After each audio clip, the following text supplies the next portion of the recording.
Hi friends, welcome back to మీతోనామాట. ఇవాళ వీడియోలో ఒక మంచి రెసిపీతో మేము ముందుకు వచ్చానండి. అది జొన్న పిండితోటి పూరీలండి. మేము పూరీలని అనొచ్చు, లేకపోతే వడలు అంటామండి. మేము జొన్న పిండి అప్పాలు అంటాము.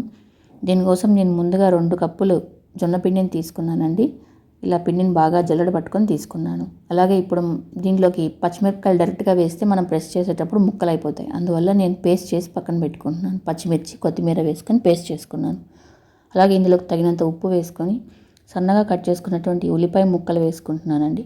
ఈ ఉల్లిపాయ ముక్కలు వేసుకోవడం వల్ల రుచి చాలా బాగుంటుందండి. ఇలా వేసుకున్న తర్వాత మనం గ్రైండ్ చేసుకున్నటువంటి పచ్చిమిర్చి పేస్ట్ వేసుకొని మొత్తం పిండి అంతా కలిసేలాగా బాగా కలుపుకోవాలి.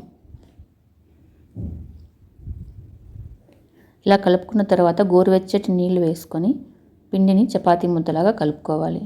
ఇలా గోరువెచ్చటి నీళ్లు వేసుకోవడం వల్ల పిండి అనేది మనం పూరి ఒత్తుకునేటప్పుడు ముక్కలు కాకుండా ఉంటుంది.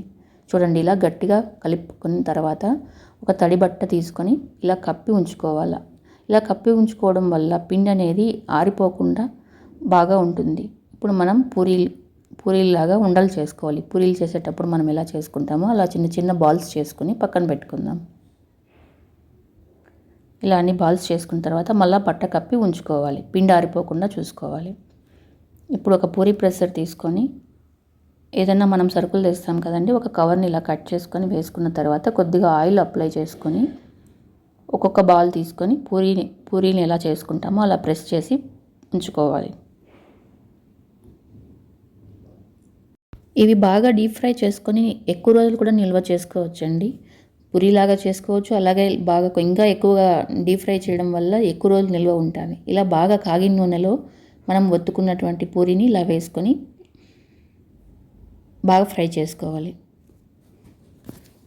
అంతేనండి, సింపుల్గా చేసుకోవచ్చండి. ఇది పల్లీల చట్నీతో చాలా రుచిగా ఉంటుందండి. తప్పకుండా మీరు కూడా ట్రై చేసి మీకు ఎలా వచ్చిందో నాకు కామెంట్ చేయండి. వీటిని మనం బ్రేక్ఫాస్ట్గాను అలాగే ఈవినింగ్ స్నాక్స్గా కూడా తీసుకోవచ్చండి. ఓకే ఫ్రెండ్స్, నా వీడియోని తప్పకుండా లైక్ చేయండి. అలాగే మీ ఫ్రెండ్స్ అండ్ ఫ్యామిలీ మెంబర్స్ అందరికీ షేర్ చేయండి. అలాగే నా ఛానల్ని ఫస్ట్ టైం చూస్తుంటే తప్పకుండా సబ్స్క్రైబ్ చేసుకొని ఛానల్లోని బెల్ ఐకాన్ని క్లిక్ చేయండి.